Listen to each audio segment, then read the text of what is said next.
Greetings, weary traveler. Come warm yourself by the fire and let us regale you with mighty tales, tales of adventure, tales of heroism, Tales of Tamriel. I am your host, Aggelos, and I am joined by the one, the only Arkhaniir Silver Shield himself. How are you, buddy? I'm doing good, thank you. How are you? Doing good. Just trying to do some crafting writs at the moment because apparently over the past few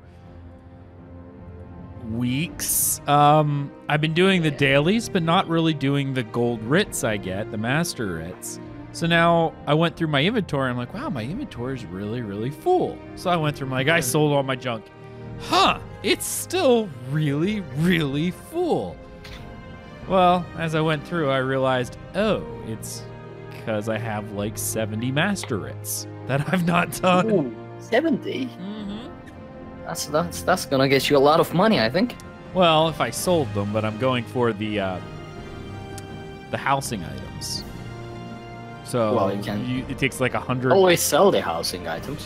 Well, no. I mean the collectibles, the housing storage. Oh, yeah, right. they're like 100 to 150 writs per, depending on the size. So that takes a lot. So we're definitely going to start working our way through that. Before we actually begin the show, as always, I got to give a thank you to our newest patrons over at patreon.com/dungeoncrawlernetwork, including Blaine Atkinson, John Bish, Steven Sykes, and Razu. Thank you so much for supporting us over there. That helps us keep the metaphorical torches lit, allows us to continue to do what it is we do here at the Dungeon Crawler Network, which is provide you with weekly entertainment for your favorite MMOs. Also, for those who support us over on Twitch, I got to give a shout out to our two new Twitch subscribers this last week, Theater Elf 2 and Bad Lad Jr. Thank you so much for supporting us over at twitch.tv/Dungeon Crawler Network. If you don't follow us over there, I encourage you to do so you can catch this episode, our shows live when we go live, as well as when we stream games over there. Because, that's what we do. All right, Ark, let's go ahead and jump right on into the show. I know you said you've been pretty busy this week and haven't got... Yeah, for the past couple of weeks, really. Yeah. So it's pretty much no me. tales on my part. Yeah, it's... Well, actually, I got one tale. I almost got kicked out of my trading guild. So, that's all, how away from ESO I was. Thankfully, I didn't, though. They were kind enough to send a in-game mail saying, hey, you didn't sell anything this week and you haven't been around, so if you don't want to get kicked, either sell something or donate 5k. And I was like, okay, 5k is nothing. Yeah. So I saved my spot in the guild. Nice. Although I'm logging in right now to hopefully... Okay, am I kicked out yet? Nope, I'm still in. Okay, that's good. But yeah, I don't have any tails. Okay. All right, no, that's cool. Yeah, I'm trying to work my way through. Do I have it? I apparently do not have Order of the Hourglass boots. That's unfortunate. What are you going to do, I guess? I don't know. All right. Well, we'll go ahead and jump into my tales. I was telling you ahead of time that I know you've been on me to finish Morrowind because I still have Morrowind and the precursor quest to Clockwork City itself, and then the precursor to Somerset. So I have a lot to do still. So I've been working my way through it. I still haven't finished the main story. I've only finished like the very first quest of the main story. But I have finished all of the other quests, like all of them, like all of the side quests are now done. So, but I just need you to not finish it, but get to a certain point in the main quest, so I can talk about it on the show. Okay, we're 4 months. To be honest, last night I was streaming on the channel doing some questing and also dungeons and stuff like that. And I probably would have made it further in the story had, well, I mean, I'll get to it, but I got into a dungeon vet scale caller, and Yeah. it took forever. Like forever. Were you doing it with randoms? Yes. Well, that's the Yeah. I mean, I died a fair share too. I can't really say a whole lot. The one DPS doesn't DPS that often, and you can tell. Like it's obvious he doesn't DPS that often. So there was that, but yeah, it was rough, and I think I was in there for probably like an hour and a half of my 3-hour stream or something like that. So to be honest, hour and a half for veteran scale caller with randoms isn't too bad. I feel like. Which one? Scale caller peak with random, completing it in like hour and a half. I think that's not too bad. Oh well, I mean, yeah. with randoms, that is. With randoms, yeah. I don't want to get to it because it doesn't follow chronologic, so we're just gonna go ahead and we'll get back to it. We'll talk about it here in a bit. Okay. I was doing a lot of my writs. I'm down to just like a handful of writs left, I think. How many do I still have left? Other than the 3 I currently have, I have 7. So I have 7 more writs to do. So I did a lot. A lot of my stuff yesterday was also just, finishing and getting done with all the writs that I had and trying to clean up a little bit. Like that was one of the things I was trying to do, was just clean up all of the crap that I, still had to do, because there was a lot. I needed to get a lot of stuff in my bags done. So I figured, let's do that, because otherwise, we're going to be here forever. And I mean, they give you writs, right? Like the master ones, when you do them, they give you a lot of writs. And some of them were really simple. Like I was able to hammer out like 30 of them in about 10 minutes when it was the enchanting ones. Enchanting are alchemy ones. It's like, I didn't even leave Mournhold. I just ran in, did it, whoop-de-doo, ran, turned it in, grabbed the next one, ran into the enchanting. It auto-crafted for me because I have the lazy crafter. The lazy crafter, yeah. So the enchanting ones always auto-craft because there's no ambiguity there. It just is like boom, boom, there you go. And I forgot to say hello to the chat room, by the way. Hello, chat room. Geo is here too. I see that. Look at Ark pretending to play ESO.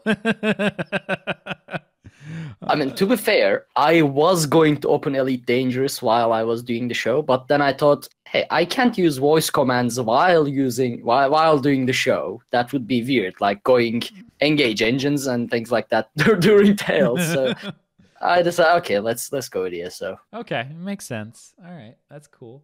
But yeah, so I was doing that, and that was really cool. So I started hammering out. I think if you remember last time I said I had about the northeastern corner of Vardenfell done. So I started working my way around, and I got over to the western, northwestern portion, and I actually got a quest to go and to one of the areas I had already visited, but I went back anyway. Oh, I have 62 writ vouchers.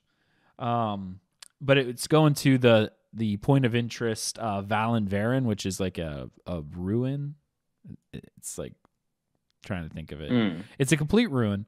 And 200 for the big storage chest. Dear heaven above. Well, yeah, I got the one small storage chest. Does it show you how much Telvars you need? Oh, it's not Telvars, it's writs. But yeah, it shows me how many. I think, but I think you can buy it with Telvars too, right? Maybe not from this vendor. I'm sure there's a vendor. Let me check from the crowns. That has maybe it shows there. I'm not sure.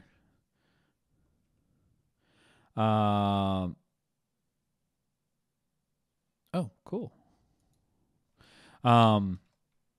Yeah, I'm not sure, to be honest. Where is the Oh, you can Telvar? from ICP vendors. Okay, yeah, from Imperial City. Apparently, I need to be Imperial City to see how much Telvars it is. Okay. I apparently finished that, so I'll grab that too. Because maybe, I mean, if Telvars are easier, that might be the way to go. I guess maybe. I feel like Telvar would be easier because I mean I already have how many I can't see how many Telvars I have because if you open up because they're in my bank. Well, no, you can't you still can't see that? No, it doesn't. It only shows me 78 Telvars, and I should have like 30k or something. Huh. But yeah, I mean, just a couple hours of Imperial City grinding, and you'll get like I don't know 20-30k Telvars if you don't die. That is. Well, so yeah, that's true. That might be easier. You know what? I'm gonna actually hop in here, and we're gonna see how much they cost. So that's what we're gonna do right now. Anyway, so while I was in this area, it actually has an interesting quest. It has a ghost, a spirit that actually is a body snatcher. And it was body snatcher. Yeah, like it possesses the body of anyone it can find. So they sent essentially this treasure hunter team, more or less, to go in there and try to reclaim it because it was ancestral land of somebody. And you have to fight this guy, but it was funny because it was one of those quests that when you go to do the quest, you have one of the options, like how are you going to handle this? And the one lady who's good at banishing the spirits, she gets possessed. So you have to decide whether to kill her or try to help her like maintain it. And it's kind of interesting in that regard because like I chose to allow her to live, like I didn't kill her, and she's trying to contain it within herself. But what's really neat is when you go and actually like talk to her afterwards, like after the quest is done, like you can go find them again. They're in a tavern. It seems all happy-go-lucky, whoop-de-doo kind of deal. Sort of, yeah. Sort of this happy-go-lucky kind of deal. However, whenever you go follow her, she's like, I'm feeling kind of drunk or whatever, I'm gonna go lay down. So she goes downstairs, and you go down, and the spirit's like taking over her again. And you're like, ooh. Maybe they made an agreement. Well, the spirit's trying to completely take over her in general. So I'm assuming the thing isn't probably an amicable agreement. I think it's probably more akin to she's having some issues. But it was funny. And I see Clan of Orphan says I bought all mine with vouchers. Yeah. I mean, I don't do crafting, so I can't go with the Watcher route. Well, yeah, I mean, I do lots of crafting, but at the same time, there's still a lot of recipes I want to get, like crafting recipes. So if I can get Telvar stuff, and I mean, we do weekly Telvar events on Saturday nights, and actually throughout the week, I think there's another one with Stormslord. So I should just hop in and do the events there and try to earn some more Telvar stones. Sure. I mean, as like last time I mentioned that we ran Imperial City sewers with Mirnath, which had a character like 20 level or 30 level or something. It's a newbie here in European side. And I am not that competent when it comes to PvE damage dealing, so killing stuff wasn't fast. I mean, we killed sewer stuff, but it was a slow process. But still, we made it to the Aldmeri Dominion base, and we made a heck ton of I got a lot of Telvars out of it, and we died a bunch of times too. Yeah, because I occasionally ran into the banner bosses, and I was like, turn around the corner, get wrecked, start over. But yeah, I mean, Telvars are quite easy to farm at this point. Especially if there's the one set as well. Imperial Physique set, I think it is. Problem is, it's light armor, so if you're not a Magicka build, I don't think you can use it. But it actually increases your Telvar gains. It does? Yeah. Mm-hmm. Hold on. Imperial Physique. Yep. While you're in Imperial City, you tap into the power of the Telvar stones you are carrying, increasing your health, magicka, and stamina. Mm-hmm. While you have a 4x Telvar stone multiplier. Mm-hmm. Oh, no. It doesn't increase the amount of Telvars you get. Oh, it just increases your... Okay. While you have a 4x Telvar stone multiplier, this effect is increased by 600%. Wow. So normally it gives you 1000 health, magicka, and stamina. But if you have 4x Telvar multiplier, you get 6000 health, magicka, and stamina from the set. It's actually quite... I mean, if you can keep a 4x multiplier, Yep. this actually is a beast in Imperial City. 4x is what, like 10,000 though? Yeah, 100 is 2, 1000 is 3, and yeah, 10,000 is 4x. But I did have it at one point. Well, I mean, I think I've had it too, but still, that's... I mean, especially if you're in a campaign that, is dominated by your alliance. Then again, if it's a campaign dominated by your alliance, what are you going to do being OP if you don't have anyone to fight? There's that as well. Yeah. I mean, I don't know. I feel like at one point in time it actually gave you more. Maybe they changed it. Like maybe. Like, or maybe it's a different set. Maybe. Because I'm looking at Imperial Physique, and yeah, this is what I could have swore that's what it was, but maybe I'm wrong. Yeah, I just hit a 4x multiplier right now. But I don't know. I just feel like it's I don't know. And again, that goes into whenever you're doing the event, the sewers generally give you way more Telvar stones. Way more Telvar stones. Because there's not as much PvP going on, because upstairs taking the districts gives a lot of AP. So a lot of people go in there and do that instead. Do you know what I mean? So yeah. There's not a lot of... Oh my goodness gracious. It's 100,000 Telvar stones. Yeah, 100,000 is easy though. Oh, I thought it was... Like I'm not good at PvP. Yeah. I am mostly tanky. I don't really kill people. But in one stream, I think I made which is 3 hours maybe, I made 25k Telvars. So if you don't take too many risks, okay, I'll go ahead and fight this 3 versus 1 fight with other people. Mm-hmm. And if you occasionally go back and store your Telvars every maybe 3 to 4k, then it's actually not that difficult to gather. I guess, but I mean, in my same thing, crafting writs are almost just as easy. I don't know. I have to think. Yeah, but yeah, in my case, I can't do crafting writs most of the time. So that's why I get. Yeah. At this point, I think it's also for me because it's a passive thing. I think the Telvar stones would be more something you can farm reliably, because remember, the writs. The crafting writs you only get from the master writs. Those are 100% random. You get 5 chances a day to get a master writ. If you get it, then it's also random on how much you get, right? Like, is the writ worth 2 writs or is it worth 50? Yeah.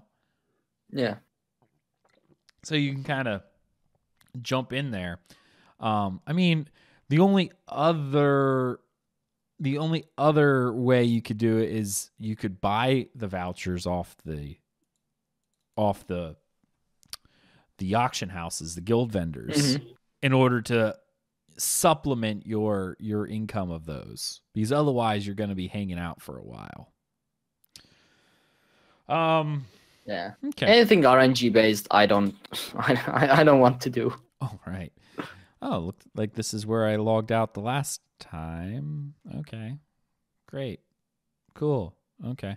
Now I'm on I switched over to my awesome warden. He's not awesome, but I'm just trying to get the level up rewards. So, because I haven't done that yet, because I don't level up extra tunes. Are you kidding me?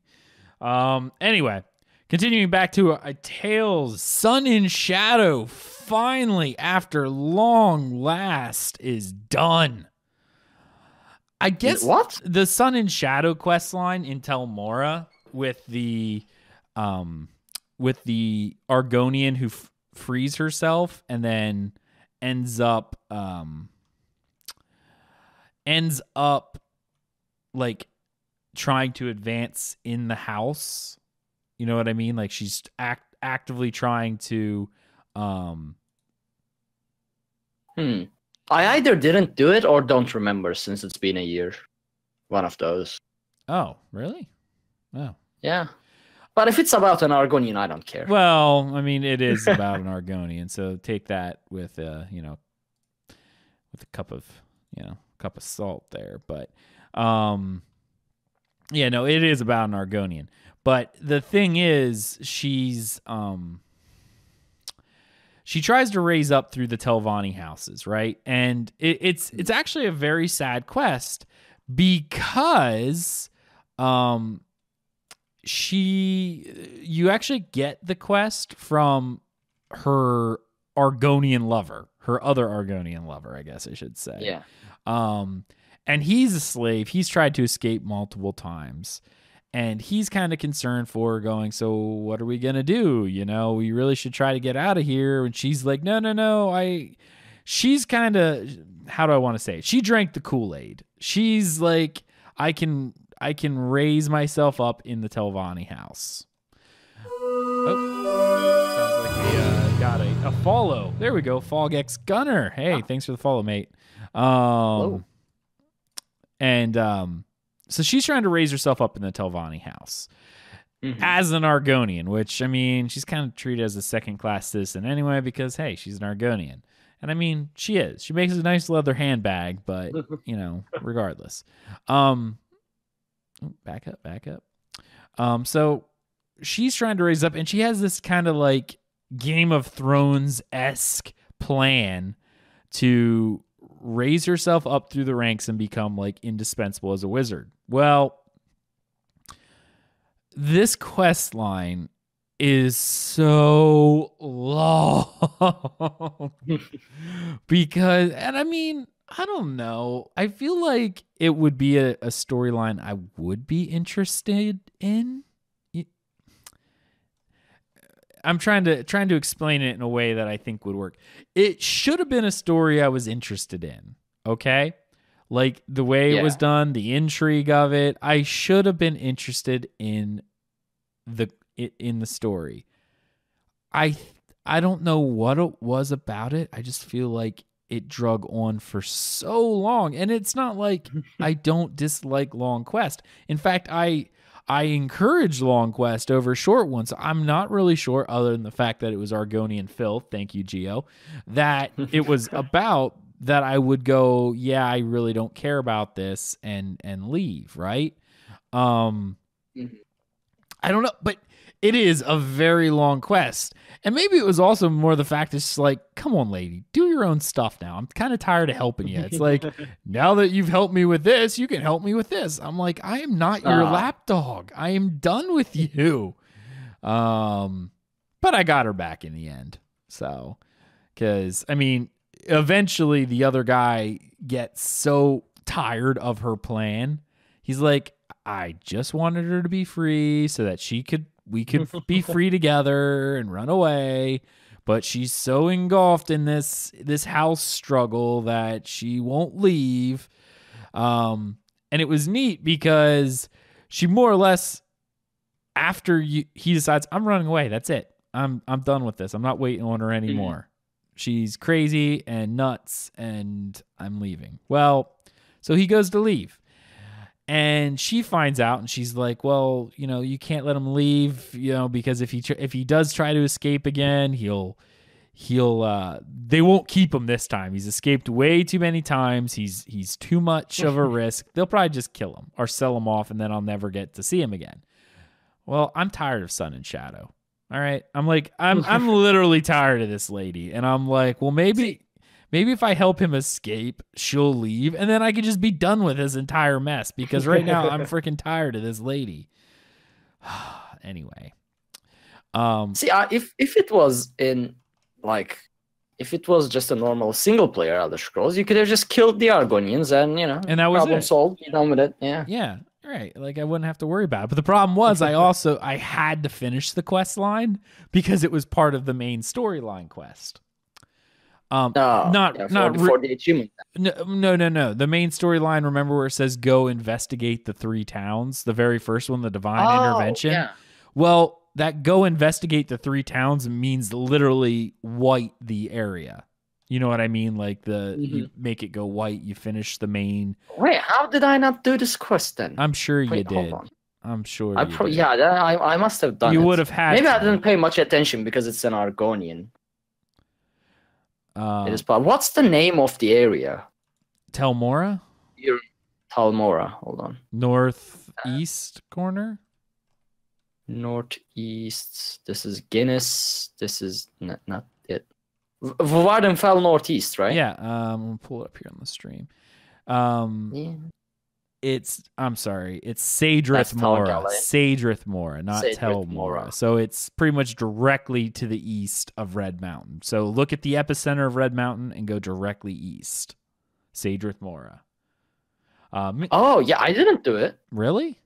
Oh, because yeah. it never finished until I finished that. So I don't know. Maybe it was another side quest line or something. But you have to go investigate these areas. But anyway, I finished it.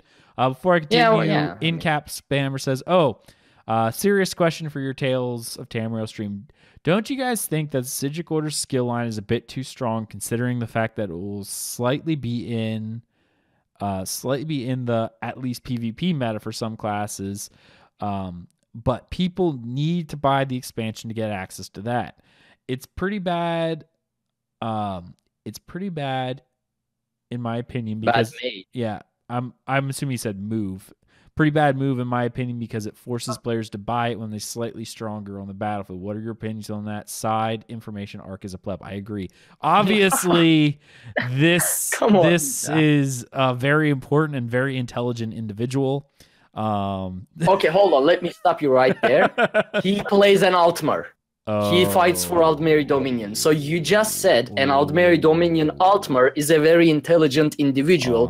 That makes you an Altmer. I don't know the word, but that makes you an Altmers, and that is proven on stream right now. You dig your own hole, Aggelos. Nope. But see, here's the best part. I'm the one who edits this, so I'm just gonna take all that out. No, I'm just kidding. No, it's all good.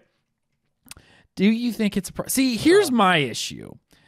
When I used to play other MMOs, specifically like when they were sub only, you oftentimes needed the expansion even to what did I just get? Construct's Left Hand? What is this? Museum piece. What is this? What? I just got it. Maybe it's like in Hrothgar, there was a museum quest that you found collectibles and but I'm in the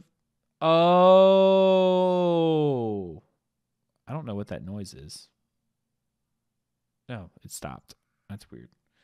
It's for the precursor dummy. I guess when you're crafting it.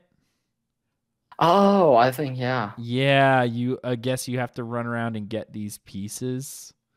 Mm-hmm.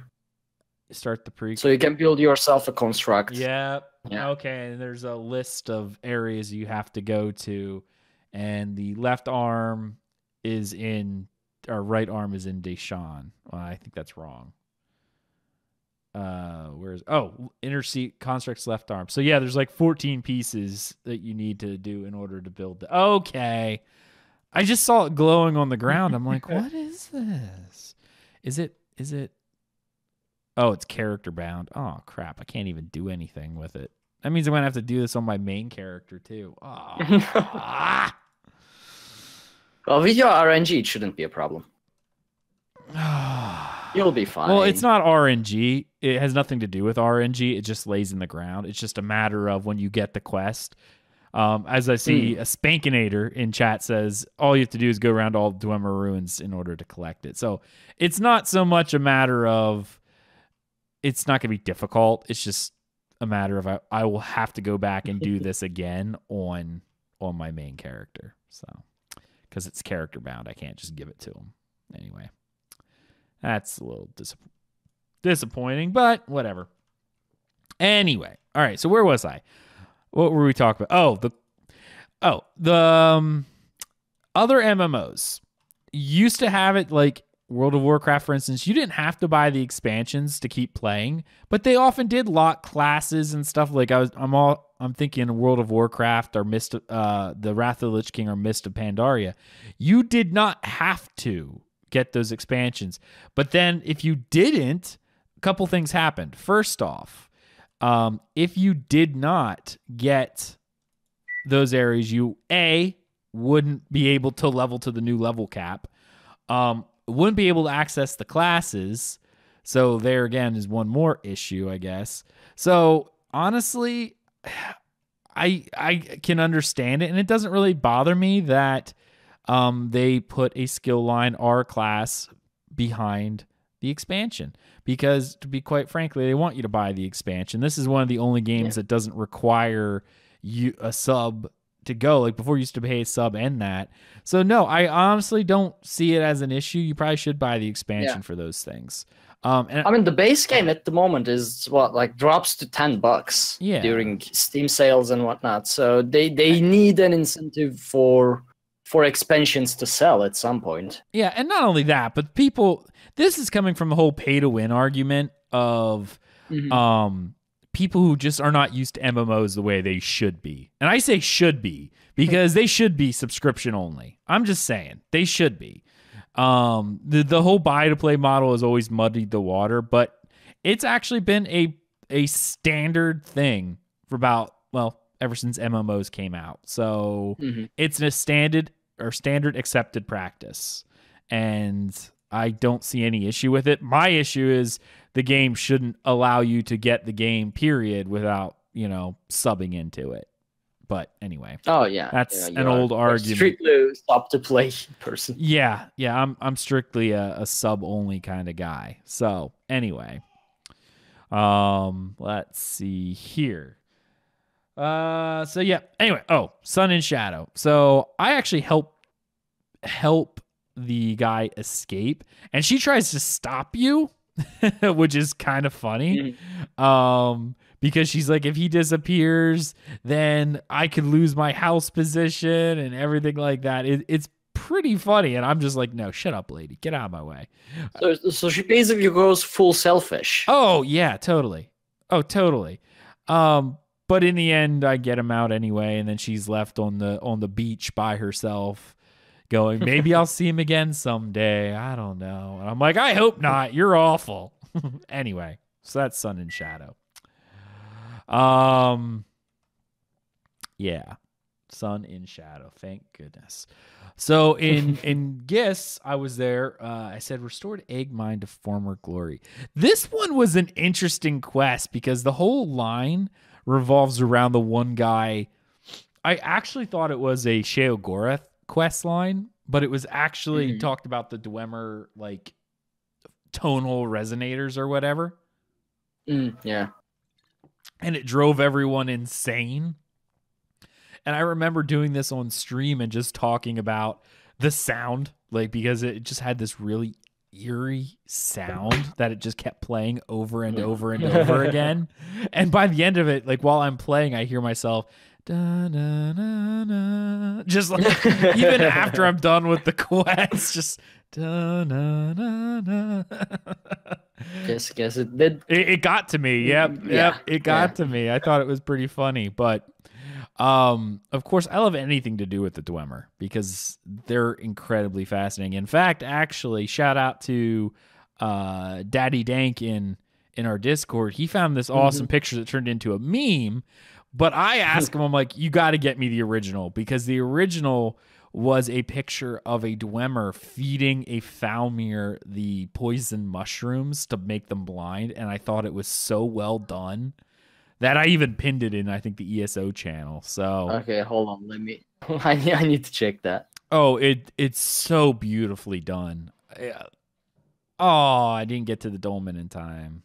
Curses.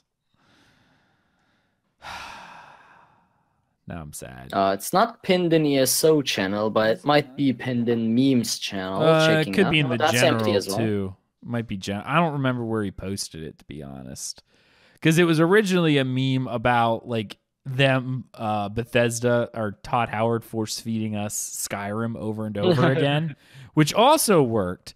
But at the same, yeah, I found it. It's so awesome. So I asked him, like, can you find the original? So he found the original. So I posted that in the channel because it was just so good of an image.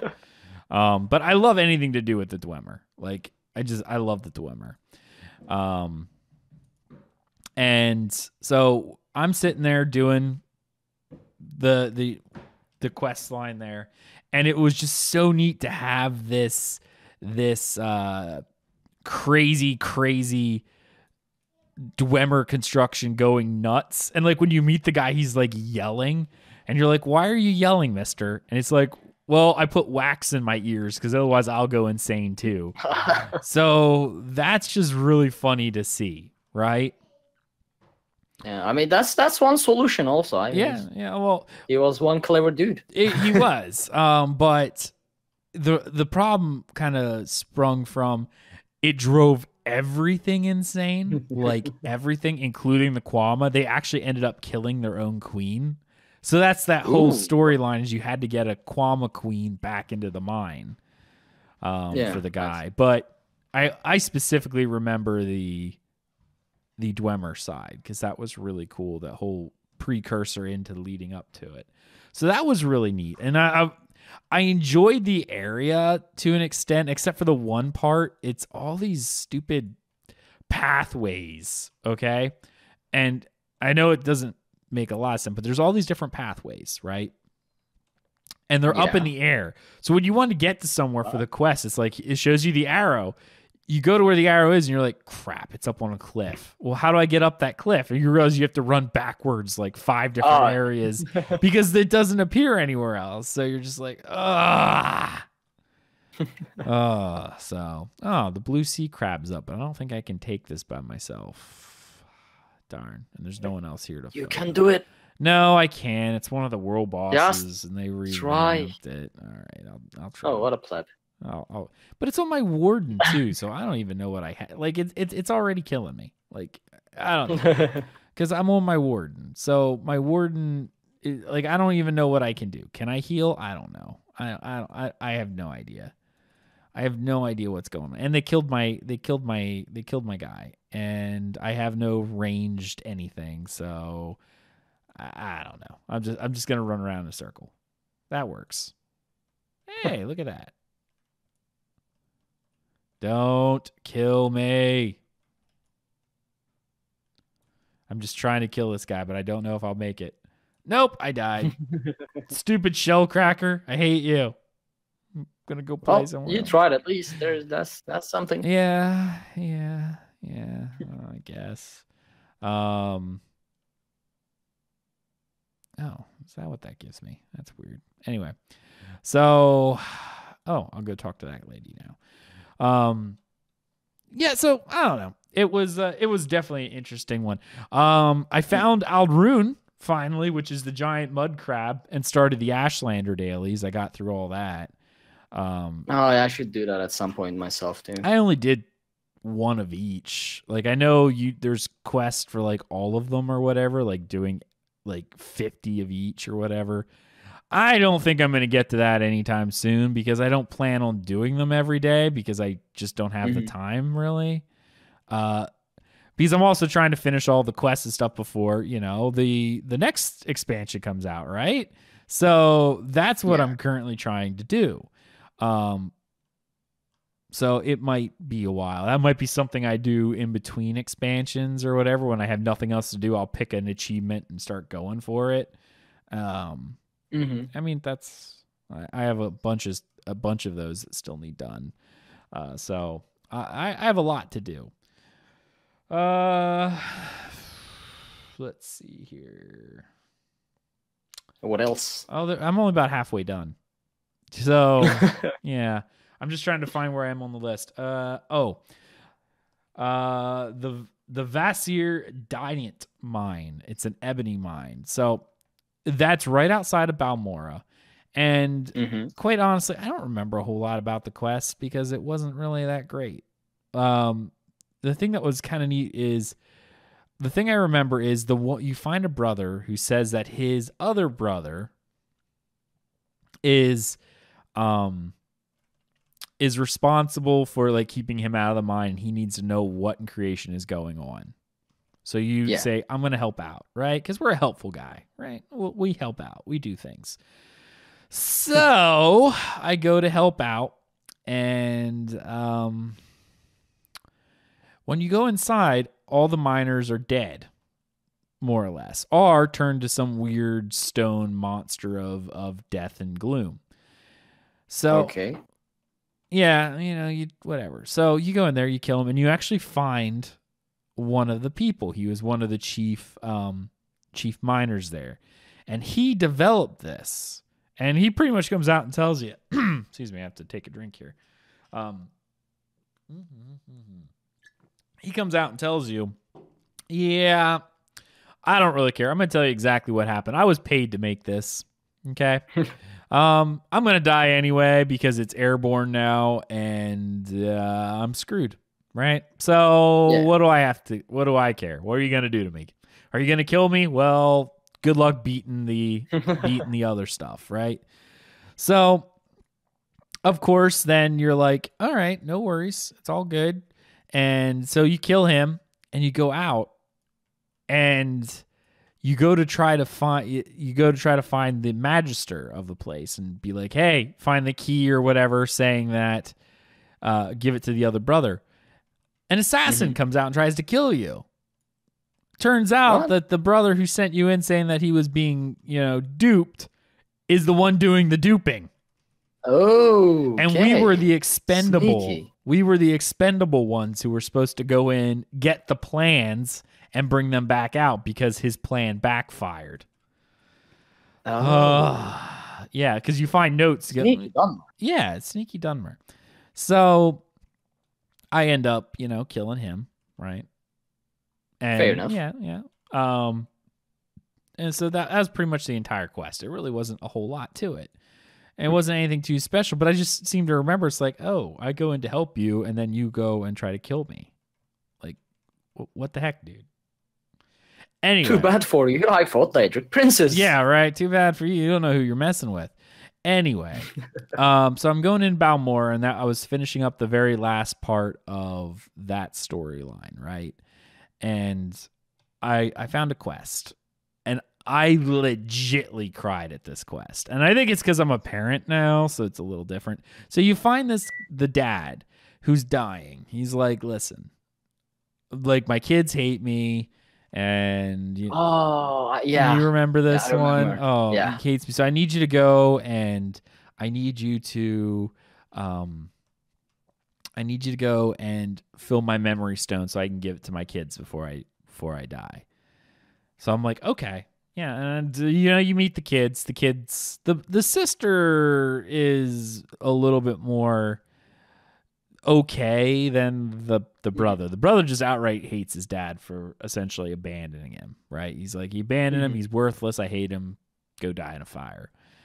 Anyway, you go and you find out, like, you actually get to see his early life, which was him getting married, and they had their kids and stuff like that. But then the wife dies. Oh, and you find out that she apparently had a contract of some kind with the Telvanni, and this guy, like, he's like, I'm going to take everything you own because your wife didn't fulfill her contract, and a competitor got what I was after. So now I'm taking your home, I'm taking everything. And the father's like pleading, going, you can't, my kids have nowhere to go. He's like, I really don't care, And he's like, well, there's one way out of it. I'll let your kids stay in the home if you go and essentially work for me in her place. And he's like, well, if I do that, when will I ever see my kids? He's like, would you rather see them on the streets? It's like, oh, You are a douche, sir. You know, like, it was just... It's the typical Telvanni. Yeah, like, it was really sad. So all these years, this father's being worked to the bone to take care of his kids, and his kids just assume that he abandoned them. Yeah. Oh, it was so sad. I was devastated by the end of this quest. Because of course he's like, okay, you have the memory stone. I need you to do one more favor. Go find my kids and bring them here. So you go get the kids. He dies before you even get back. So he's dead. I'm like, oh, it was so sad. Oh, it broke my heart. I don't know. I think obviously it's because, being a parent, thinking about what you'll do for your kids. And, it was just so sad. It was just absolutely devastating to me. So I have that there. I also finished up the Dark Brotherhood quest. Not Dark Brotherhood. The Morag Tong quest. Morag Tong quest for Balmora. And of course you get to meet the one and only Naryu, right? So Naryu being the way that she is. Hold on, I have a thing saying to pull up screenshots. So I'm gonna do that right now. Hold on. I won't have it. I'm just gonna read it. It's just a thing. Okay. Says. So you meet Naryu for the first time, and she goes, "What were you imagining? A hot bath, a bottle of wine, and a secluded cottage with a roaring fire?" Me too. Instead, we're up to our armpits in the usual muck and mire, just like old times. I love Naryu, and I'm just like, yeah. And this entire quest line is fantastic because there's a couple times like I have to go in and she has to assassinate someone, but I have to find out some stuff that she knows first. So this lady is coming on hot and heavy going, "Oh, you're one of the house dress people. Why don't you come over here so we can actually, celebrate in a more enjoyable manner?" And I'm like, "Oh, okay." And so, I'm talking to her, and she, at the end, then Naryu comes in and kills her. And she's like, "Man, how'd she go?" She goes, "Oh, wow. It turns out she was in bed with like a lot of people." I'm like, had you come in about 10 minutes later, I'd have been in bed with her, So thanks for ruining that, Naryu. But anyway, then she goes on, and it was so funny. She goes on and says, how did the line go? I can't remember how it goes, but she's kind of stressed. And she's like, "I'd much rather be anywhere than here." She's like, "Ideally, I would be laying down with a lusty Argonian maid as she exfoliates every corner of my body with her rough tongue." I'm like, what? Yeah, no, she's up for different things. Yeah, and I love her. Yeah, that's the assassin life, I guess. Yeah.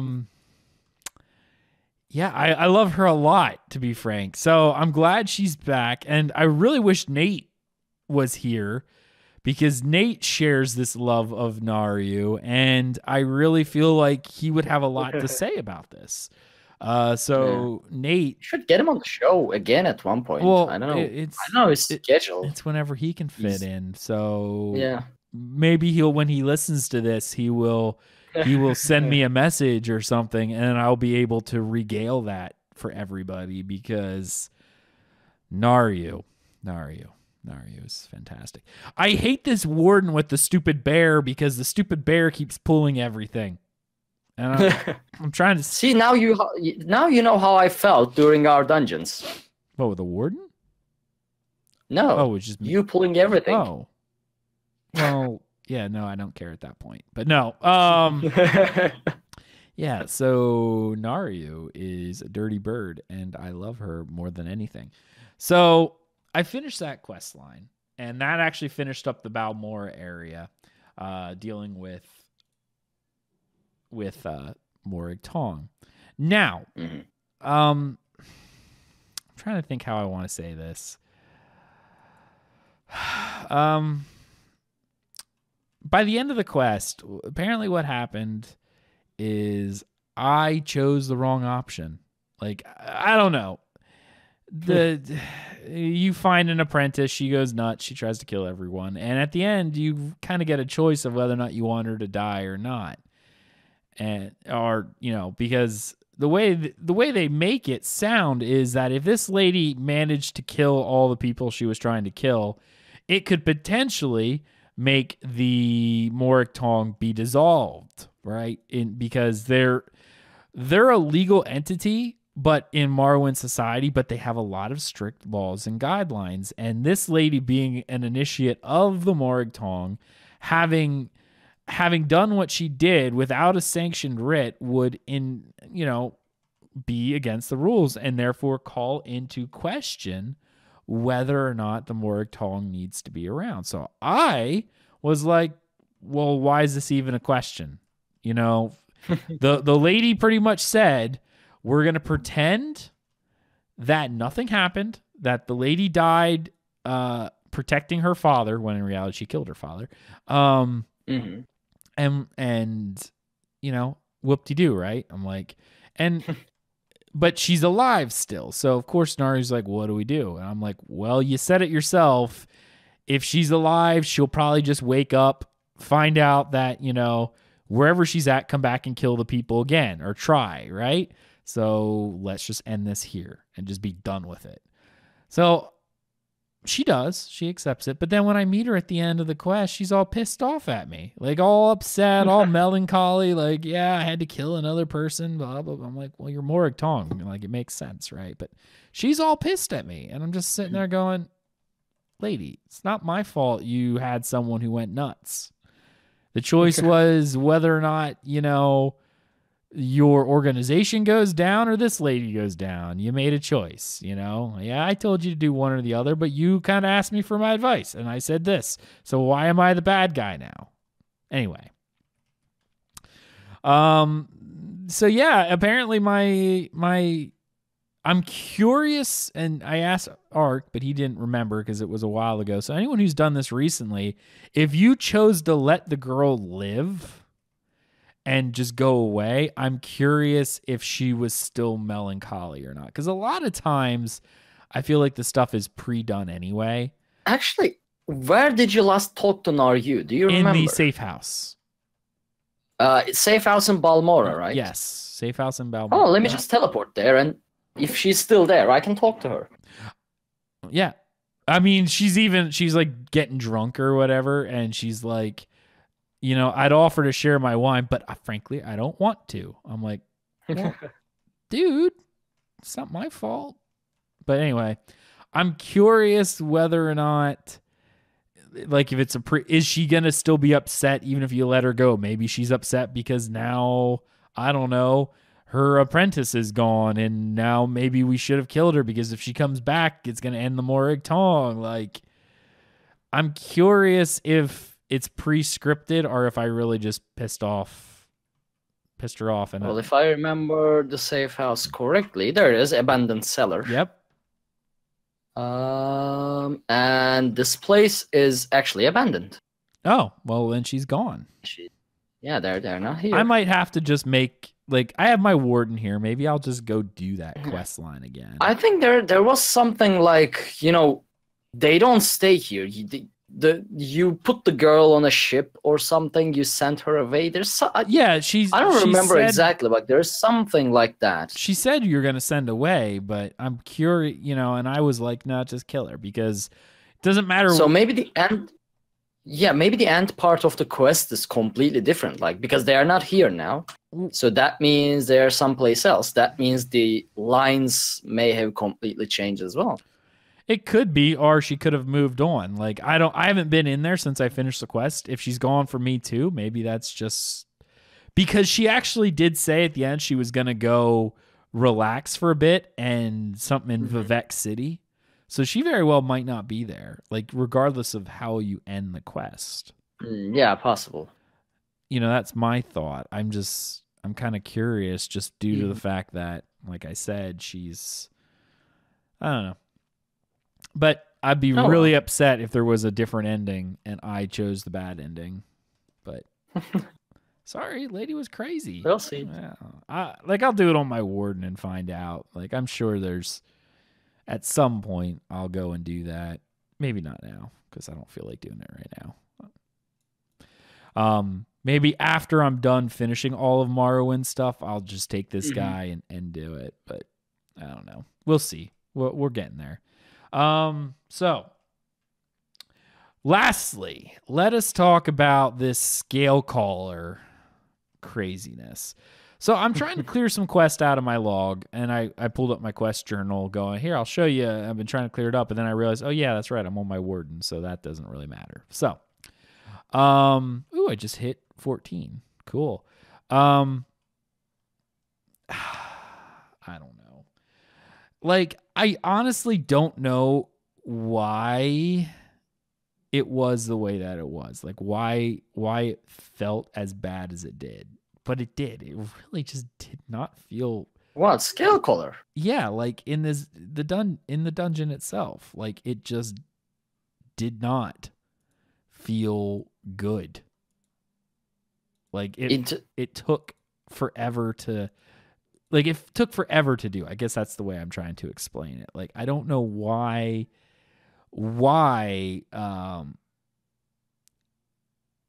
I mean, first of all, you did it with randoms, so that's one thing. Well, yeah, I know I did it with the randoms. I just,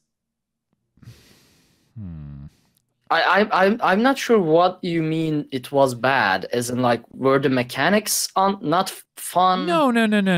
I mean it's more of I feel like the run went bad. Sorry, I think that's the best. Oh yeah, well, I mean, veteran scale color is not the dungeon to do with randoms. I mean, it's at the moment one of the most difficult dungeons of the game.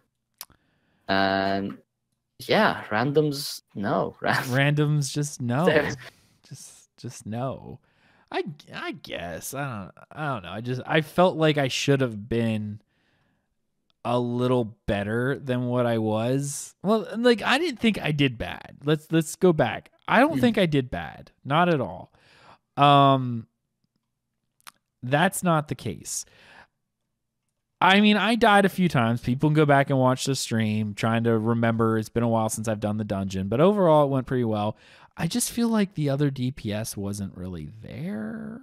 I guess that's the best way to describe it. I wouldn't be surprised. Again, I mean, randoms, man. You don't do dungeons with randoms unless you're doing normals. Again, I did on vet because I figured, okay, it can't be that difficult, right? Like, okay, why not? I'll get the vet stuff done. And I mean, I did get an achievement, the no tremor achievement or whatever it is, so no one got killed by the tremor attack on the first boss. Yeah. So I mean, we did that well, but so I'm trying to do this quest, right? And let's just start from the beginning. It does not go super well.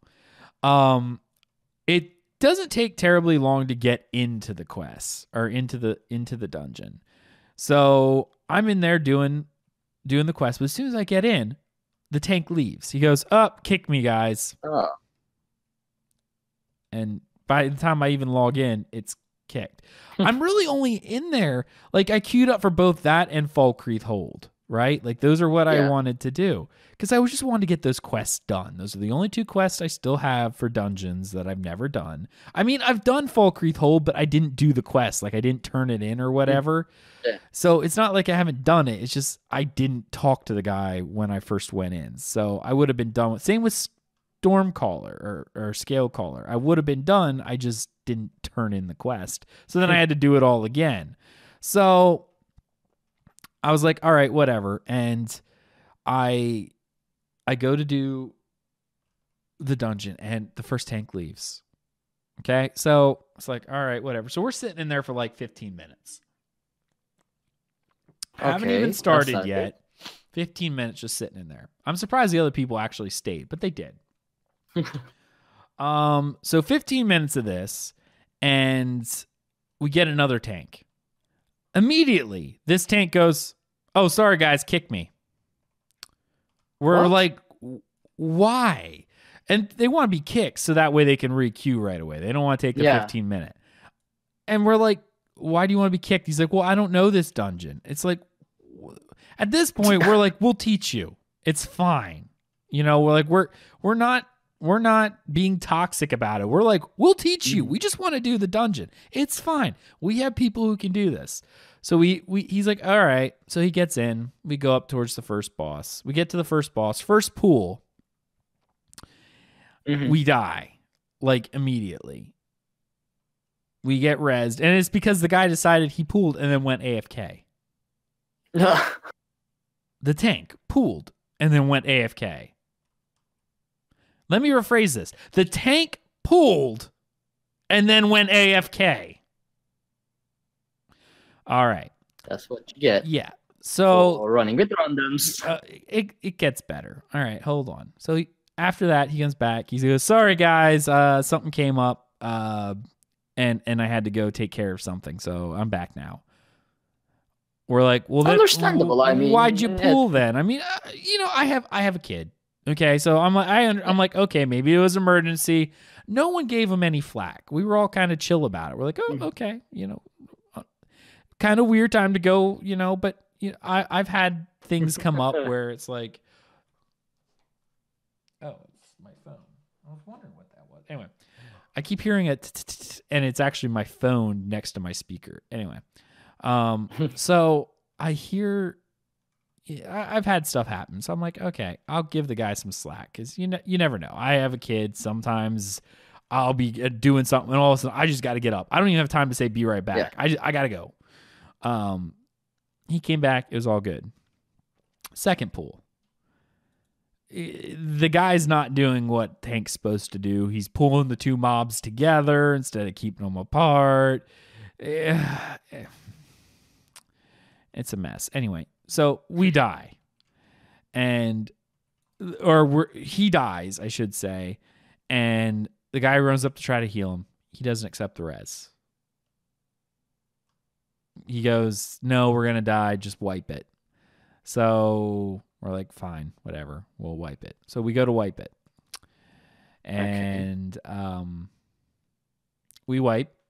We all res except the tank. Tank doesn't res. Well, so basically he's forcing you to kick him. No, he alt tabbed, or he alt F4'd out of the game. Oh. Yeah, he alt F4'd out of the game. So we're sitting there, we're like, well, maybe he just disconnected. I'm like, yeah, he disconnected. So he alt F4's out of the game. And so after about 5 minutes, because we gave him 5 minutes, and then he's gone. So we kick him. We do its thing, and then we come back. And again, then we're waiting for another 30 minutes. 30 minutes to get a tank. I don't even know why I'm in there. I'm like, I'm on stream just going, I don't know. I pulled up some other stuff and I was working on it. Because I'm like, well, I don't want to leave because I want to finish this. I don't want to wait on another queue, but if it takes so long, maybe I will. We get another tank. Yeah. A little cocky, but he did okay. Like the very first thing he came into was like, we're at the first boss, and he's like, "Whoa, how's the DPS? The DPS has to be bad." We're like, to be frank, we don't even know because we haven't even got that far, right? The tank left like right away. So he kind of goes into a little bit of an elitist attitude for a little bit.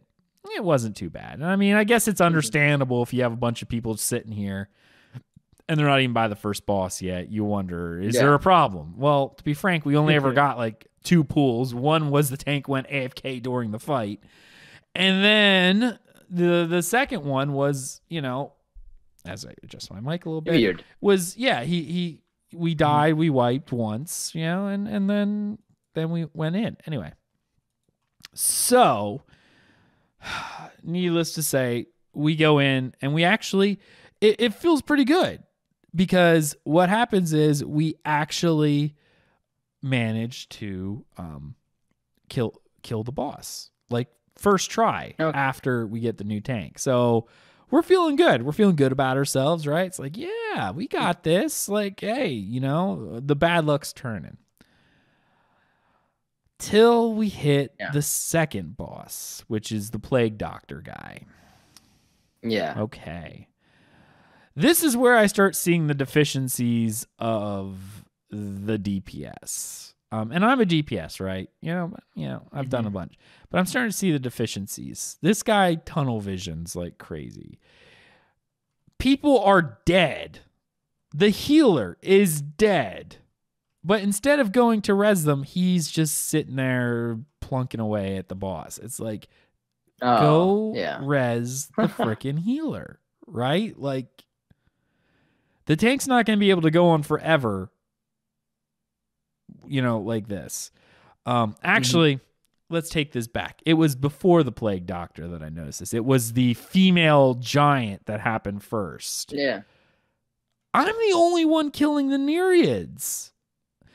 Okay, and I mean, I do decent DPS, right? Like, it's not a small amount or anything like that, but you need everybody on it because they spawn so fast. By the time I kill one, 2 more would have spawned, and then I'll move on to the next one, and that entire time they're just sitting there like raping our people because they're just sitting there, hey, no one's attacking me, I'm just gonna sit here and freaking cast. So the healer's being like pushed to the limit, and I'm telling the guy, I'm like, you got to kill the ads with me, just kill the ads. So we're working on that, we're doing our ad thing, and it takes quite a few wipes. I mean, we wipe on this a lot because, again, here's coming in. This is kind of where the tank talks about. The tank didn't stand in all the geysers either. So the geysers were going off and the geysers were hitting us. And now we're dealing with that as well, because that's when a geyser's going off, you're just getting crap tons of damage, just like huge amounts of damage. Okay. Whatever. We get our crap together and we go. Now, I will say this. The guy was like, well, he kept the fight going after everyone was dead for like 10 minutes. Okay? And this is a Dragon Knight. So, of course, he's like shielding. He's healing himself. And I'm sitting here going, yep. DKs are so OP. Anyway. I mean, come on now. He has 3 mobs on him, 3 casters, the boss, and he's just constantly healing himself. Like, seriously? That's just insanity. Okay, I mean... It's 3 Nereids and the boss, and he's just running around doing, whatever. And so he's like, I wanted people to see the fight. I'm like, well, great, whatever. You're OP, but cool. I mean, I appreciate the sentiment. It was nice. So... finally, after, really trying to get this guy in here, getting the DPS to do what he needed to do. And I mean, he was kind of low. He was like 240 CP or whatever. So, I mean, he's fairly new, but from what I understand, he tanks normally. So maybe that's part of it. I don't know. Whatever. I didn't think that if I had a DPS who at least followed me, even a super subpar one, I felt like I did enough damage that we would have been okay if I just had just a little bit of help. And eventually we did get it done. So we did finish it. It just was a matter of, it took, I feel like, way longer than it should have in order to accomplish what it is we were trying to do. Anyway, so we're doing this thing. We kill it finally after many, many wipes. Again, I'm feeling like, okay, we turned a corner, right? Like, this is great. We got our stuff hammered out. Awesome. Then we come to the Plague Doctor boss. Right. I don't know if you know this. This is a very, very, very long fight. Because until he goes down on his hands and knees, he doesn't take much damage. So, like, and he only goes down on his hands and knees every once in a great while. That's like your little burn phase. But he summons ads. Here again, this guy tunnel visions into fighting this boss, and we have all these ads up. And of course, we have the poison. And if you don't kill those ads, you get a huge debuff. And the poison rips you apart. Yep. So the healer's trying its best to keep it going, right? I'm killing the ads. This guy's tunnel visioning. R is off doing his own thing, like he's tunnel vision. So I'm like, dude, you got to kill the ads. Just kill the ads. Okay. All right, cool. My work's done, right? No. He does start killing the ads, but he goes off on his own. Okay? He's off on his own doing his own thing, right? Shouldn't be a problem. Shouldn't be a problem. It's a problem. This guy is so squishy, he's like wet toilet paper, okay? He's dying because he gets on his own somewhere out in the boonies. The thing turns and looks at him and he falls over. Okay, well now I might as well be back to no extra DPS again because he's always dead, right? And then one of us, either the healer or me, have to go res him while the ads are up. We're on this boss for a while too. Finally, I'm like, dude, just stick to me. All right, focus any target that I'm on. Follow me around. Anywhere I go, I should be able to reach out and touch you. If I can't touch you, you're wrong. Okay? I gotta kick my Khajiit off. I'm like, I don't care. Just follow me and do not move. Okay? Like, this is how this is gonna go. Follow me and do not move. I want you to be right next to me this entire time. He does. And for his credit, he did follow me, and we actually got much closer to winning. We eventually did win after a few refining. I mean, he still went down like a wet paper towel, so we had to deal with that. And obviously it took a very long time because here we are trying to fight this guy, and you know, it does take a while because, of course, he's trying to damage. He's running out of resources because he's very low CP. I don't know what his build's like. It's probably not the best build on the planet. So he's running out of resources, so he's just kind of sitting there like heavy attacking. You know, he's not doing weaving. He's not doing any of that. Whatever. All right. Happy day. We're done. We clear that boss. All right. Then we get to the final boss. This actually remarkably goes quite a bit better. Like, I mean, we wiped a few times because, quite honestly, I had forgotten the statues were new and I hadn't done it on veteran before. We killed one statue and I missed the second statue, and we died the first time. We're like, oh, you gotta get both. Oh, okay, there's two statues, no problem. We got that underway. I don't know what was going on, but the pyrite statues, like, you have to make sure you're not in their AoE arc. Yeah. You can't even dodge out of those. Like, if you're in mid... You can dodge out. If you're in dodge when it goes off, you are not immune. Yeah. You have to be outside. Yeah. There's none of this dodge rolling and being in that... Well, even if you are outside, as long as your dodge animation isn't complete, you die. At least it was like that. I don't know if they fixed it or not. It still is. Yes. Yeah. Even if you dodged and your animation is not complete and you're outside, you're still dead. Like, you literally had... That's why I kept running for that. Like, no dodge rolling, no anything. Yeah. Just run. Just moving back and forth. Yeah. Just run. Yeah, it was weird. Like, and I mean... The other issue is the tank at that point. At one point, it was funny. It was on the stream. I even mentioned it. I'm like, I'm out of the way.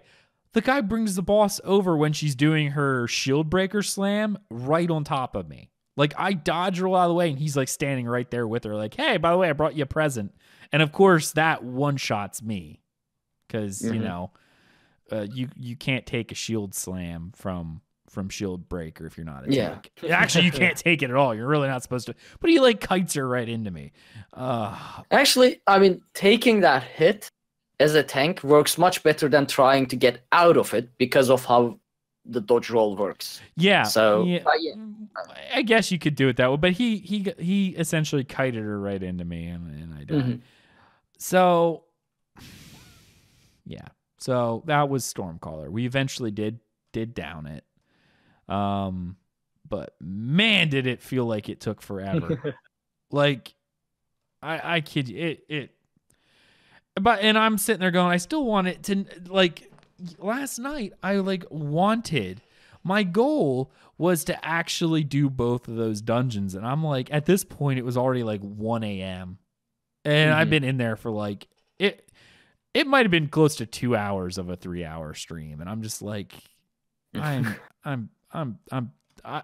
guys, I still want to keep going, but I don't think that if I got into the dungeon and it went like that, I'd be able to finish it. Yeah. Like, legitly, I'm like, I don't think I would be able to finish it if I got another dungeon that was like that. So I'm just gonna, graciously bow out of here. You know what I mean? And be like, I'm just gonna go do some questing, and I did, and that's actually where I did all the Naru stuff. So, because I really wanted to finish that, and I wanted to try to get as close as I could to finishing that storyline before today. So, I mean, I finished all the side quests, and now I'm actually on the main quest. I turned in the first quest. We found out, that the Ashlander is the problem, as per the normal. And, I'm trying to investigate him. Like, they sent me back to Oddrune, and I'm trying to convince the wise women that this guy is not the Nerevarine, that clearly I am the Nerevarine 800 years in the future. So get it right. But yeah, that's my Tales. A good hour and a half of Tales. Yeah. So let's go ahead and roll into the news. All right. Hold on, let me bring up the links real quick. I'm not going to go into detail anyway. But so Crown Store Showcase May 2018. There's a bunch of stuff. I'm going to go over the limited edition, limited time only stuff, so you can, buy crowns or save up your crowns or whatever. There is a crown sale going on too, but to be frank, by the time this episode comes out, I think it's over because it's only like 3 days or something like that. Yeah, it will be over on May 7, so tomorrow. So if you're watching this live, you have until tomorrow to go ahead and buy crowns at 20% off. If you're one of like the 15 people that are in here right now, you can go do that. But if you're not, sorry. Yeah. Also, another thing is, normally I saw on Twitter that normally the crown sales are up to 40% off, but this time it's 20% off. So I don't know if there will be a 40% discount in near future, maybe at Gamescom or something like that. I do not know. Not Gamescom, QuakeCon or whatever, something like that. Now, can we up to 40%? This is because what they did was a scaling percentage. That the smaller versions, it was smaller percentages. It was 40% or something for like the biggest package. Now, can I do a little bit of tinfoil hat conspiracy theory here real quick? Yeah, go ahead. I'm wondering if they went, I feel like what we might be seeing here is something more akin to, wonder if they go, this is taking too much of our stuff, and now let's only do 20% flat rate across the board instead of... I don't think so, because it still says up to 20%, and 21,000 crowns has best value tag on it.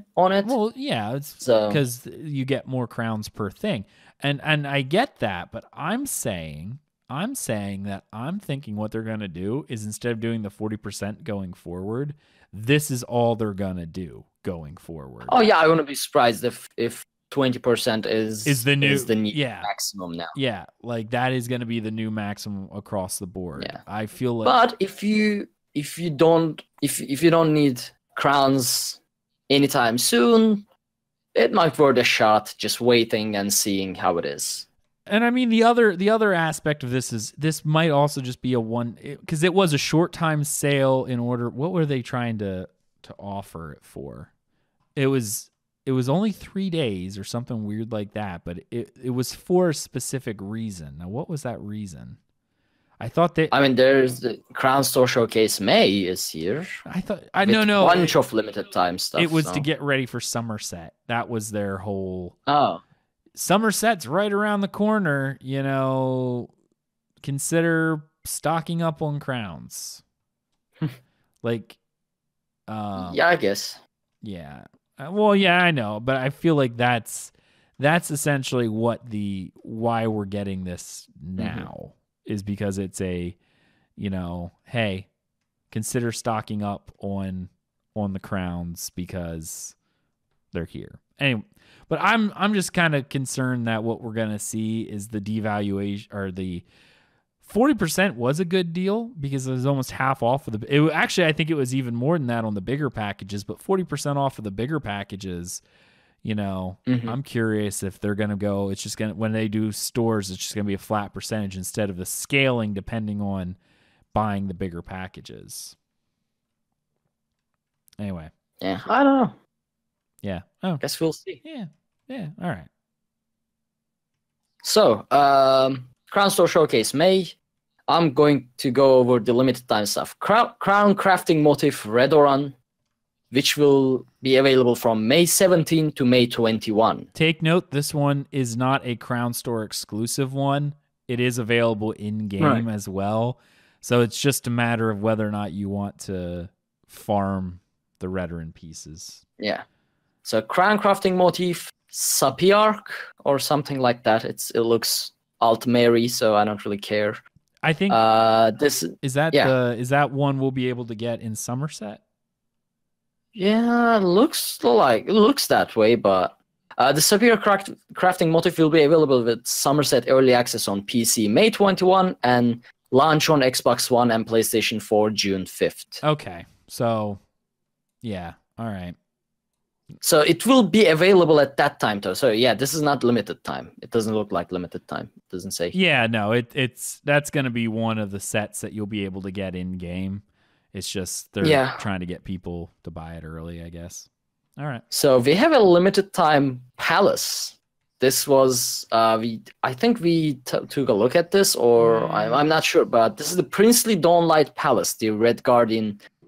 Massive palace with pools and seaside beach and, you know, a heck ton of rooms and basically it's a palace measure.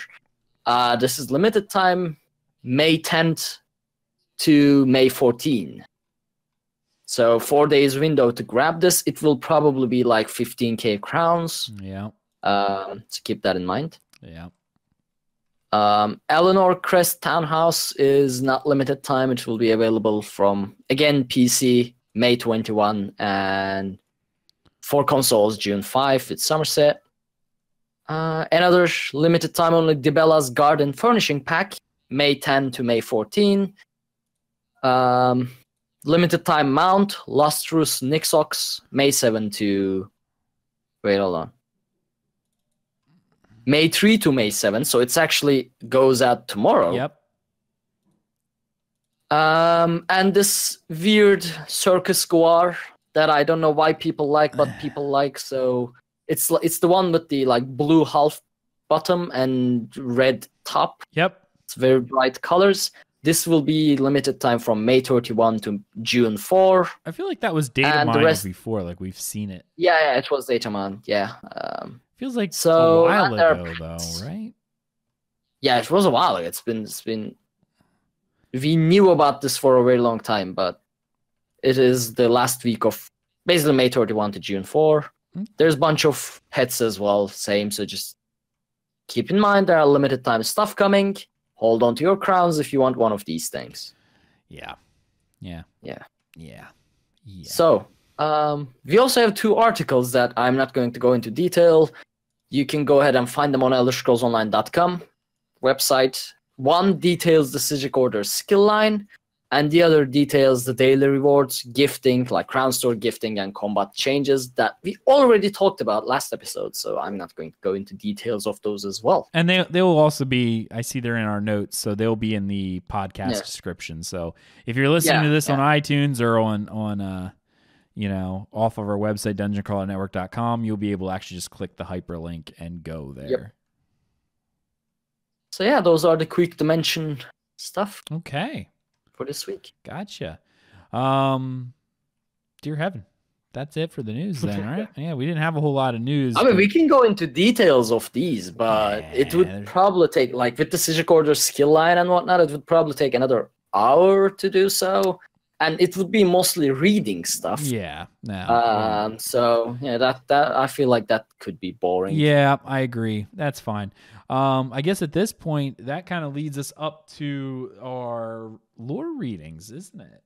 Yeah. Yeah, the 36 lessons. Is that 24? Okay, there it is. Just trying to pull this up.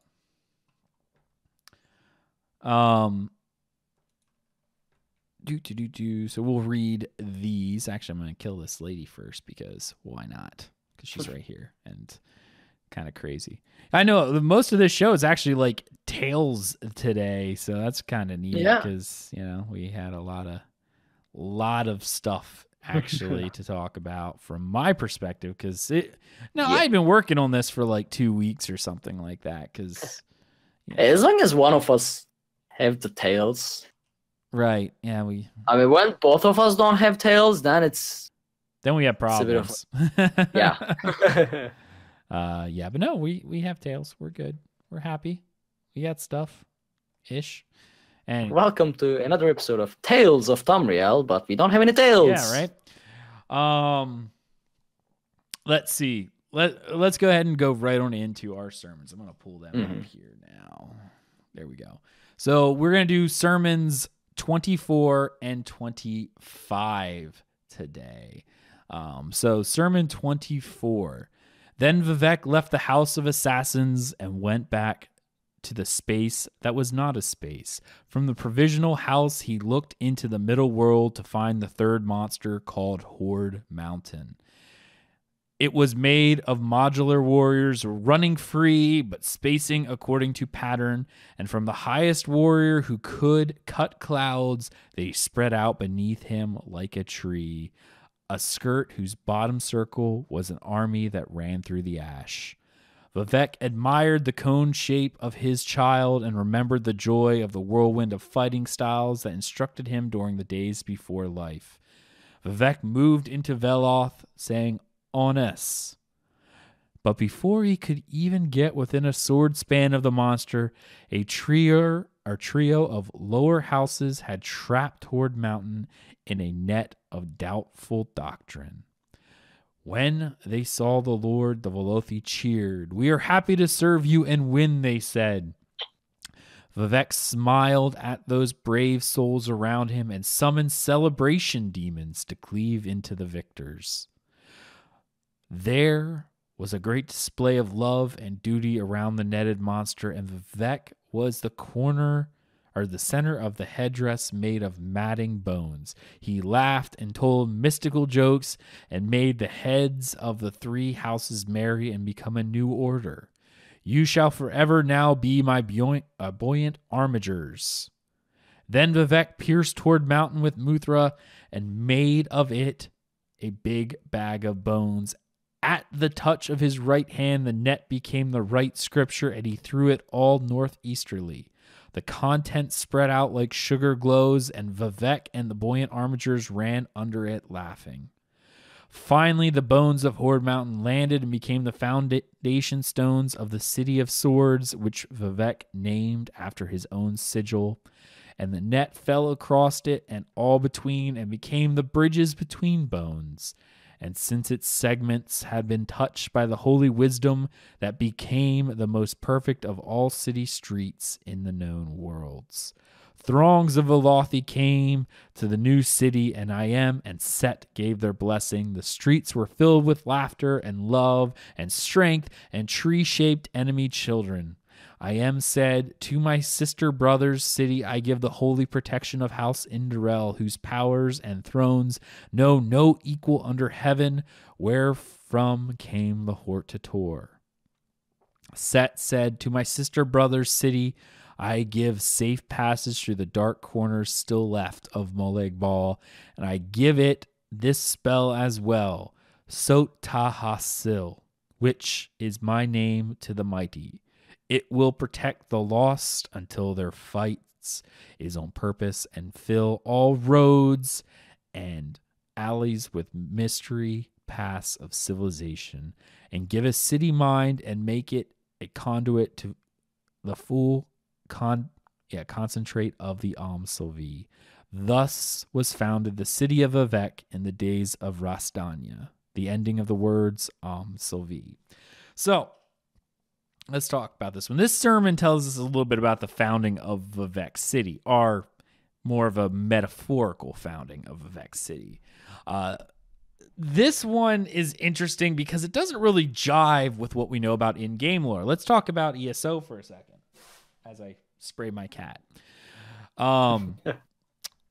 Let's talk about, we are seeing the cantons being built in ESO, right? Mm-hmm. Like, we actually see them being built in ESO. So where is this monster at, right? Like, it was supposedly made from a body of a monster that was in the net, right? And it was a conal shape. They even said it's a conal shape. It was made from here. So, okay, right? You think that's... But we're actually seeing it built of brick and mortar.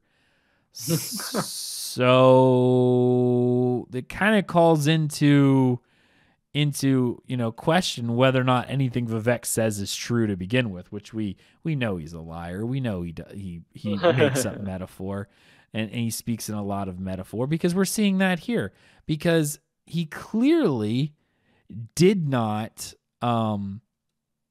it's not a monster. We're seeing it being built.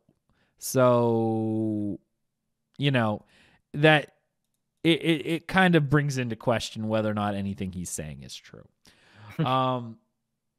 So, like, even the game states that Vardenfell was under the temple control and was closed to settlement until sometime during the Third Era, which, this might be something that was retconned for ESO, but, And you can also call into the fact that Vivec, the god, doesn't have to honor a temple ban saying that people can't be there in that area. So, I mean, yeah. But it does kind of fly in the face of the lore we have. First off, we're seeing them build a city, right? Like, it's being built. We see that. It's clearly not some monster. They're putting the cantons together. I almost feel like it's more metaphorical than not.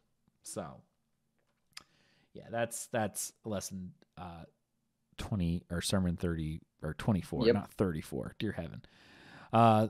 So yeah, moving on, we're gonna do sermon 25 as well. The scripture of the city is what this one's called. All cities are born of solid light. Okay. Such is my city, his city.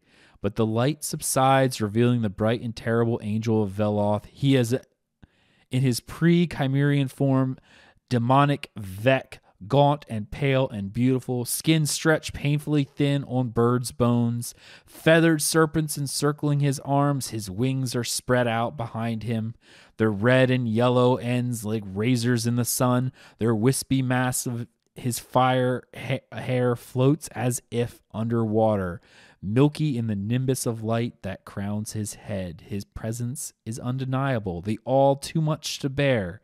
This is God's city, different from others. Cities from foreign countries put their denizens to sleep and walk to the star-wound east to pay homage to me. The capital of the northern men, crusty with eons of ice, bows before Vivec, the city, me, it together. Self-thought, streets rush through tunnel blood I have built myself. Hyper-eyed signpost along my traffic arm, soon to be an inner sea.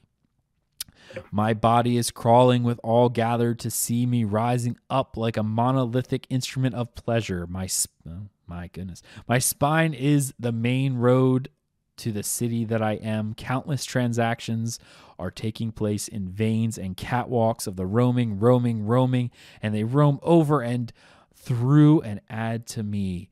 There are temples erected along the hollow of my skull, and I will ever wear them like a crown, walk across the lips of God. They add new doors to me. I become effortlessly trans-immortal with the comings and goings and the stride heat of the market where I am traded for. Yell of my children, hear them play, scoffed at, amused, desired, paid in the native coin, new minted with my face on one side and my city body on the other. I stare with each new window. Soon I am a million-eyed insect dreaming. Red sparking war, trumpets sounded like cattle in the ribcage of a shuffling transit. The heretics are destroyed on the plaza knees. I am flooded over into the hills. Houses rising like a rash. I am never scratch. Cities are the antidotes to hunting. I rise lanterns to light my hollows, lend wax to the thousands of the candlesticks that bear my name. Again and again, the name innumerable, shutting in, mantra and priest, God's city, filling every corner with a naming name, wheeled, circling, running river language, giggling with foothills mating, selling, stealing, searching, and worry not. Ye who walk with me. This is the flowering scheme of the Arubis. This is the promise of the PSJJJ, or Psijic at this point. Egg, image, man, God, city, state. I serve and am served. I am made of wire and string and mortar, and I ascend to my own precedent, world without M. The ending of the words is Sylvie. There is one thing. He says the capital of the northern men, crusted with eon's ice, bows before Vivec City. Yeah. The hell it does.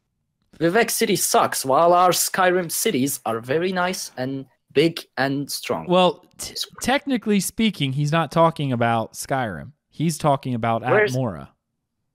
Atmora? Yeah. Well, still. Which is... It's still. I don't care. Nothing but ice at this point. Hey, ice is good, okay? Ice is better than Vivec's ashy city. I agree. But yeah, that is a scripture of the city. Again, more of a metaphorical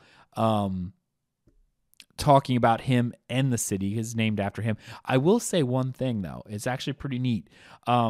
This was something that I thought was cool because they added it in there. If you went to PAX West, they handed out those coins, and Asari got one because they sent it, or Asari sent it to me. I guess it was from the main the booth, so he was there, and when he showed up, they gave him a coin to send to me, so he sent me one of the coins. Nice. And it actually has that quote of that first line we said about the city of light is written on there, and the coin actually looks like it's described in that verse. It's actually really, really cool because it has Vivec's face on one side, the city on the other. It's really neat. It's upstairs in my library at the moment. Otherwise, I'd have it here to show it, but it's an awesome coin. It's actually probably one of my favorite things I've gotten from ESO. It's definitely really cool. I actually I sort of hope at one point they add them to the store. Like, I know it was kind of something they did for the PAX event, but I'll tell you what, the coin is so cool. I would pay for it. Like, if it was something that you could get on the store for a few bucks, I would totally pay for it. Like, just to get one, because they are so cool. If I didn't already have one, obviously, because I do, and it's awesome. But it is neat to see. Like, I think it was a very nice touch that whoever designed the coin did do a good job, like paying attention to the lore and not just like pulling it out of their rear end. They actually looked it up. They added a lot of lore to it. I'm very, very pleased with it. So it is definitely one of my favorite things I've gotten from ZeniMax. So, I think that's it for a show for this week. I think we've come to the end. Yeah. I think so, yeah. Unless we have mails, I don't see them on the show notes, but No, we don't have any mails for this show. We do have some all right, mails then, for yeah. our other show, but not this one. So, of course, if you want to send us a letter, you can do so by heading over to dungeoncrawlernetwork.com. There's a contact us. Just select the podcast that you want to send a message to, and there you go. Let us know what you're thinking. Of course, leave us an iTunes review if you haven't already. I noticed that we actually have quite a few iTunes reviews. They're starting to pile up. I think we've broken 100 reviews now. Nice. So that's really awesome. So 100 reviews. Good. Yeah, no, that's fantastic. So I definitely encourage you, if you haven't done so, leave us a review on iTunes. That helps people know that we're a real podcast, that we say real words, and sometimes it actually means stuff. So let's end up the show. Ark, where can people find you? Right. You can find me anywhere that is Arkhaniir. It's ARKHANIIR. I'm on Twitch, twitch.tv/Arkhaniir, on Twitter, twitter.com/Arkhaniir. And yeah, that's pretty much it at this point. There you go. Of course, you can follow me on Twitter at Aggelos, AGGELOS_WOF. You can follow everything we do, dungeoncrawlernetwork.com, with links to all of our social media pages, our YouTube page, our Twitch page, which I encourage you to follow. We actually just hit over 6,000 followers on YouTube, which is fantastic. Nice.